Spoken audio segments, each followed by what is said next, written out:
嗨，亲爱的书友们，欢迎来到书海时光，一个为你每日推荐好书的心灵驿站。赶快关注我们，一起畅游书海，让阅读点亮每一天的精彩。大家好，今天我要向大家推荐一本充满诗意与智慧的书《人间草木》。这本书的作者是汪曾祺先生，他是中国当代文学史上一位极具影响力的作家，以其独特的散文风格和对生活的细腻观察而闻名。汪曾祺先生的作品总是能够将平凡的生活描绘得生动有趣，让读者在字里行间感受到生活的美好与温暖。人间草木不仅仅是一本散文集，它更是一本关于生活哲学的书。在这本书中，汪曾祺先生通过描写自然景物、饮食文化以及日常生活中的点滴，向我们传递了一种简单而深刻的生活态度。这种态度不仅能帮助我们缓解现代生活的压力，还能让我们重新发现生活中的美好寓意。在开始之前，我想先问大家一个问题：在忙碌的现代生活中，你是否曾停下脚步，认真观察过身边的一草一木？是否曾用心感受过生活中的那些小确幸？让我们来看看一个关于汪曾祺先生的小故事。汪曾祺先生在文革期间被下放到农村，生活条件极其艰苦。然而，他并没有因此消沉，反而在田间地头找到了生活的乐趣。他常常在劳动之余，静静地观察周围的植物和动物，并从中汲取灵感，写下许多优美的散文。这种在逆境中依然保持对生活的热爱和观察力，正是人间草木所要传达的核心精神。第一部分，发现生活中的诗意。人间草木的第一部分主要讲述了如何从日常生活中发现诗意。汪曾祺先生通过描写自然景物，如花草树木、鸟兽虫鱼，向我们展示了一个充满诗意的世界。汪曾祺先生认为，生活中的诗意并不需要刻意去寻找，它就存在于我们身边的每一个角落。正如他在书中所说，生活是很好玩的。这种观点与心理学中的正念理论不谋而合。正念强调的是对当下的专注和觉察，通过这种方式，我们可以更好地感知生活中的美好。要实践这种生活态度，我们可以在日常生活中尝试以下方法： 1. 每天花几分钟时间观察自然，无论是窗外的树木，还是路边的野花，都可以成为我们观察的对象。 2. 记录生活中的小美好，可以用日记或手机记录下那些让你感到愉悦的瞬间。 3. 练习正念冥想，通过冥想，我们可以更好地集中注意力，感知当下的美好。在人间草木中，汪曾祺先生写道：如果你来访我，我不在，请和我门外的花坐一会儿，它们很温暖，我注视它们很多日子了。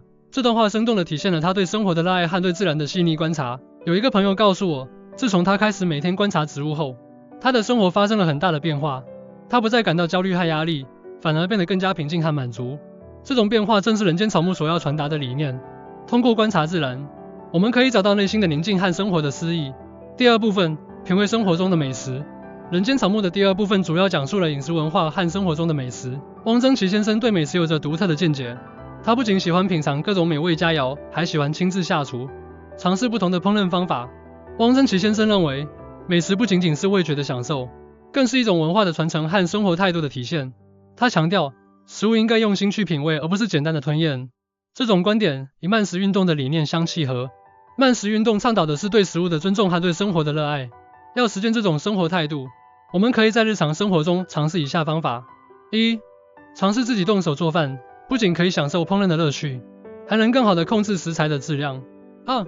用心去品味每一口食物，不要急于吞咽，而是细细咀嚼，感受食物的质感和味道。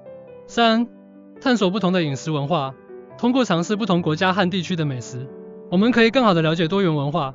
汪曾祺先生在书中写道，一个人的口味要宽一点，窄一点，南甜北咸东辣西酸，都去尝尝。这句话体现了他对美食的开放态度和探索精神。有一次，我尝试了自己动手做一道复杂的菜肴，虽然过程有些繁琐，但当我品尝到自己亲手做的美食时，那种满足感和成就感是无与伦比的。这种体验正是人间草木所要传达的理念。通过品味美食，我们可以找到生活的乐趣和满足。第三部分，感悟生活中的点滴。人间草木的第三部分主要讲述了日常生活中的点滴感悟。汪曾祺先生通过描写生活中的小事，如邻里关系、朋友聚会、旅行见闻，向我们展示了一个丰富多彩的生活画卷。汪曾祺先生认为，生活中的点滴小事往往蕴含着深刻的道理。他强调，我们应该用心去感受和思考这些小事，从中汲取智慧和力量。这种观点与生活及修行的理念相契合，强调的是在日常生活中不断修炼和提升自己。要实践这种生活态度，我们可以在日常生活中尝试以下方法： 1. 用心去感受生活中的小事，无论是与朋友的闲聊，还是一次简单的旅行，都可以成为我们感悟的对象。 2.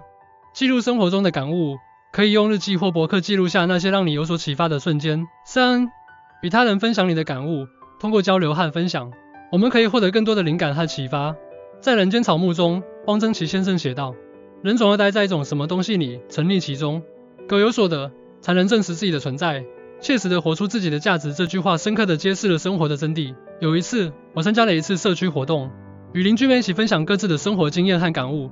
通过这次活动，我不仅学到了很多新的知识，还结识了许多新朋友。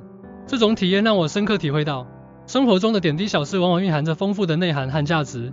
通过以上对人间草木的介绍，我们可以看到，这本书不仅仅是一本关于自然、美食和生活的散文集，更是一本关于生活哲学的书。它教会我们如何从日常生活中发现诗意，如何用心去品味美食，以及如何感悟生活中的点滴。我强烈建议大家阅读《人间草木》，并尝试将书中的理念应用到自己的生活中。无论是在繁忙的工作中，还是在闲暇的时光里，我们都可以通过观察自然、品味美食和感悟生活，找到内心的宁静和生活的美好。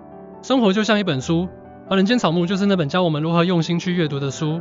让我们从现在开始放慢脚步，用心去感受和体验生活中的每一个瞬间。相信我，当你开始这么做时，你会发现生活比你想象的更加美好和精彩。最后，我想用汪曾祺先生的一句话来结束今天的分享：人活着就得有点兴致，愿我们每个人都能在生活中找到自己的兴致，活出精彩的人生。谢谢大家的聆听，希望你们喜欢《人间草木》这本书，并从中获得启发和力量。